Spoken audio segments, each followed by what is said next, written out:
இந்தியாவினுடைய பிரதமராக இருக்கக்கூடியவர் அந்தந்த நாட்டினுடைய அதிபர்களாக இருக்கக்கூடியவர்களோடும் அதானியை அழைத்து கொண்டே சென்று மிகப்பெரிய ப்ராஜெக்டுகளை வாங்கி கொடுத்தார் அப்படிங்கிறது மிகப்பெரிய ஒரு குற்றச்சாட்டு.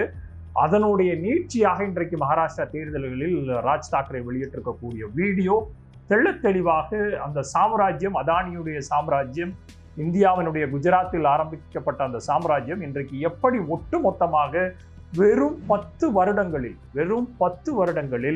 44,000 கோடி ரூபாயாக இருந்த ஒத்த வருவாயில் இன்றைக்கு 10 லட்சம் கோடி அளவிற்கு வருமானத்தை ஈட்டியிருக்கிறார் திரு அதானி அவர்கள்.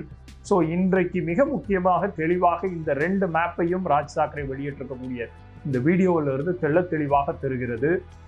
இது எந்த விதமான உபயோகமும் எந்த விதமான ஒரு பலன்களையும் எதிர்பாராத அரசு இதை செய்து கொடுக்காத பட்சத்தில் இப்பேற்பட்ட வளர்ச்சியை ஒருவரால் எக்காலத்திலையும் பெற முடியாது. அது எக்கனாமிக்ஸினுடைய மிக முக்கியமான புலவர்கள் கூறுகிற கூற்றாக கூட இருக்கலாம்.